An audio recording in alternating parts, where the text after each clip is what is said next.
नमस्कार दोस्तों, मैं हूं राहुल सैफ। लीगल चैनल में आपका स्वागत करता हूं। देखिए, मेंटेनेंस का केस जो होता है वो जनरली ये सोचकर डिसाइड कर दिया जाता है कि 125 सीआरपीसी है और क्योंकि उसके अंदर बीवी ने मेंटेनेंस मांगा है तो दे दो। अब ज्यादातर टाइम पे झूठे केसेस के अंदर जो होता है वो पत्नी की खुद की गलती होती है, या तो वो अडल्ट्री में शामिल होती है या फिर वो खुद जो है पूरी तरह से अपने पति के साथ रहना नहीं चाहती अपने ईगो की वजह से, या अपने जो खुद के किए हुए अत्याचार हैं, और या फिर वो उसका शादी में से मन उठ गया है।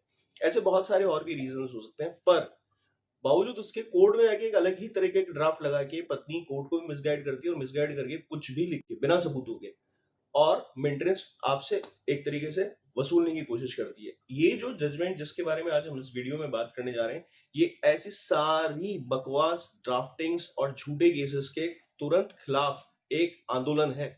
तो ये आपको एक एनलाइटमेंट देगा कि आपको पता चलेगा कि केस सीधे सीधे तरीके से लड़ा जा सकता है। जरूरी नहीं है कि आपकी बीवी ने क्या किया। गलत इम्पंज्ड ऑर्डर जो होते हैं कोर्ट्स के, डायरेक्ट उन्हें चैलेंज कीजिए अगर गलत तरीके से मेंटेनेंस लगा दिया गया तो। सेम इस केस में हुआ है। हम इससे पहले आगे बढ़े आपको बता देते हैं कि हमारा एक नया पता है legalegalarzs.com, और उस पर हमारे कोर्सेज और अपॉइंटमेंट्स के सारी फैसिलिटीज अवेलेबल है। आप वहां जाके बुक कर सकते हैं।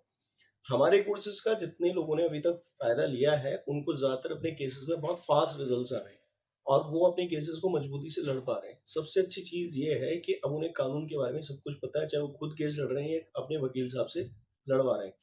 तो अगर आप भी अच्छे रिजल्ट्स के लिए इन कोर्सेज का हिस्सा होना चाहते हैं तो दिए गए व्हाट्सएप नंबर या ईमेल आईडी पर जाकर आप बुकिंग कर सकते हैं। आपको कोई कानूनी समस्या है, सलाह लेनी है, तो फिर आप हमारी वेबसाइट पर जाके अपॉइंटमेंट बुक करने के बाद हमसे बात कर सकते हैं।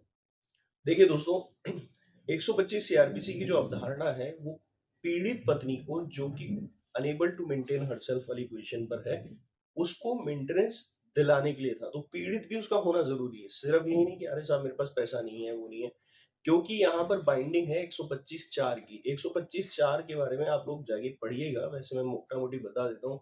अडल्ट्री में है, पति पे क्रूअल्टी की है, या बिना किसी युक्तियुक्त कारण के पति को छोड़ के बैठी है।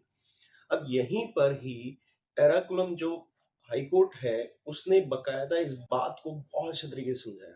उन्होंने कहा कि ये जो स्थिति है ये इसलिए नहीं बनाई गई थी शादियों की कि बस पत्नी अपनी मर्जी से अलग हो जाए और उसके बाद मेंटेनेंस ले ले पति से बिना किसी रीजन के, चाहे वो कुछ साबित करे चाहे नहीं करे, बस अपनी कहानी सुनाकर मेंटेनेंस ले ले।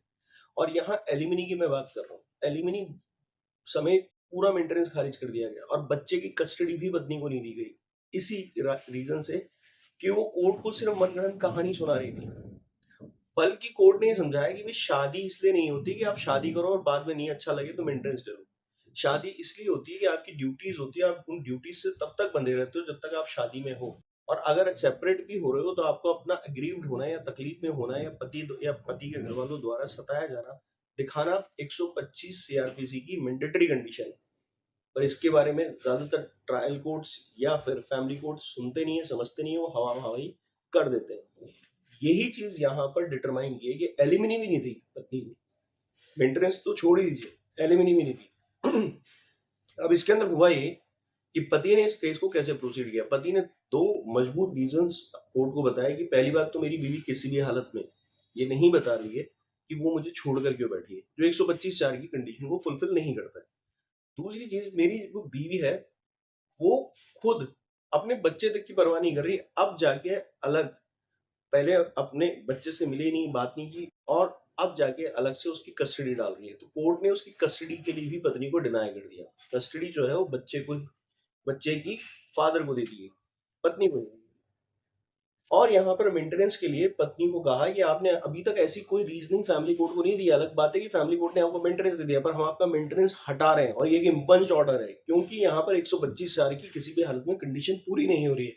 आप अपने पति को डेजर्ट कर रही हैं इंटेंशनली, विलफुली, और दिखा ये रही हैं कि उसने मारा पीटा है, और एग्रीव्ड होने का अपना कोई सबूत मांगने पर भी नहीं दे रही हैं। तो ऐसे कैसे हो सकता है? ना तो आपने सिंगल पीस ऑफ कभी कंप्लेन की अपने पति या उसके घर वालों के खिलाफ, ना उस क्रूअल्टी के बारे में कोई सबूत लाकर कोर्ट को दे रही है। तो इस आधार पे हम आपको मेंटेनेंस ग्रांट नहीं कर सकते।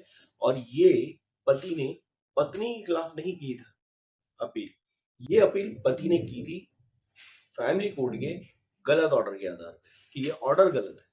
तो अगर आप बात को समझिएगा, पत्नी को क्या मिला क्या नहीं मिला उसको डिसाइड करने जाने की बजाय ये कीजिए कि ऑर्डर जो दिया गया है वो एक इम्पल्स्ड ऑर्डर है और उसको तरीके से बकायदा हमारे केस में 125 सीआरपीसी के हिसाब से डिटरमाइन नहीं किया गया। एक निर्धारण किया जाना उसका जरूरी है। कानून ऊपर है, किसी भी कोर्ट या जजेस या मजिस्ट्रेट के फैसले ऊपर नहीं है। अगर उसमें कानून संदर्भ बात नहीं की गई है तो कानून के बारे में उल्लेख करना ही पड़ेगा।